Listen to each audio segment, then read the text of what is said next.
Сега здравейте казваме на един страхотен ръководител, тъй като видяхме неговото творчество, именно като проявление чрез неговата танцова група Folk Fitness Ритмика. Така, господин Асен Колев от Ставо Благоевград. Така, господин Колев, за първи път участвате на фолклорен фестивал Дамфорови ритми. Какви са първите впечатления? Да, за първи път участваме в фестивала. Благодарим за топлото посрещане. Благодарим за възможността да изживеем една невероятна емоция и да представиме фолклора от нашия регион, а и не само от нашия регион. Изключително топло посрещане, изключително добра приемственост между поколенията, защото видяхме на сцената се изявяват от възрастни до деца, което е похвално и продължавайте в същата светлина да блестите. Добре, споменахте все пак именно за фолклора и това, което представяте, нали, именно от вашата местност. Защо според вас е важно именно днеска да се залага на фолклор и на култура? Фолклорното богатство е едно богатство, което ни е съхранило като нация, като идентичност, минавайки през различни етапи, през различни трудности и възхвали. Фолклора е едно неземно богатство, което ние сме длъжни да съхраним. Така че всички ние имаме един дълг пред род, пред родина и трябва да го съхраняваме. Именно това е фолклора.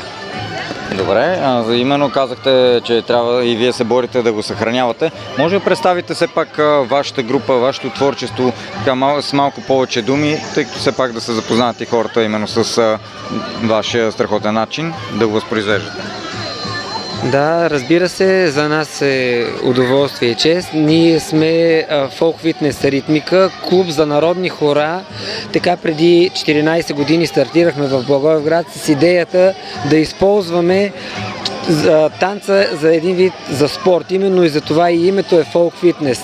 Чрез фолклор, чрез фолклорни танци хората да спортуват, да се забавляват и с течение на времето се зароди идеята, като позадобряха малко, така да кажем, да се участва вече с фолклорни разработки и постановки в различни фестивали.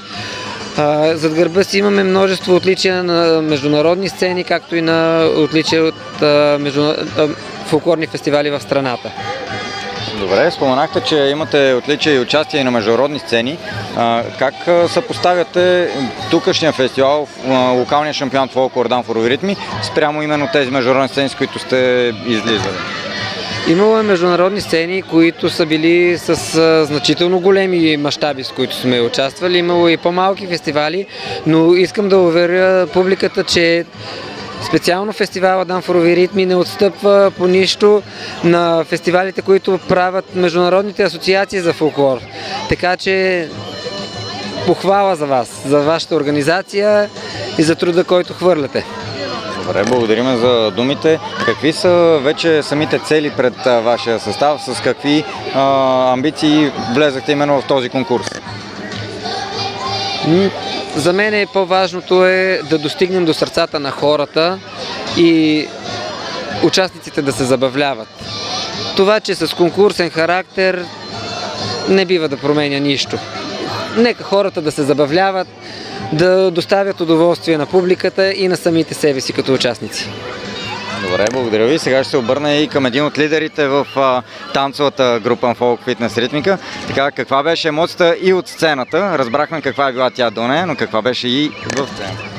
Едно невероятно изживяване, много топло посрещане от публиката и от домакините. Благодарим за което. Добре, благодаря ви и аз за това, че направихте Дамфорови ритми с още по-голяма стойност и пожелавам успех за напред. Благодарим. Благодарим.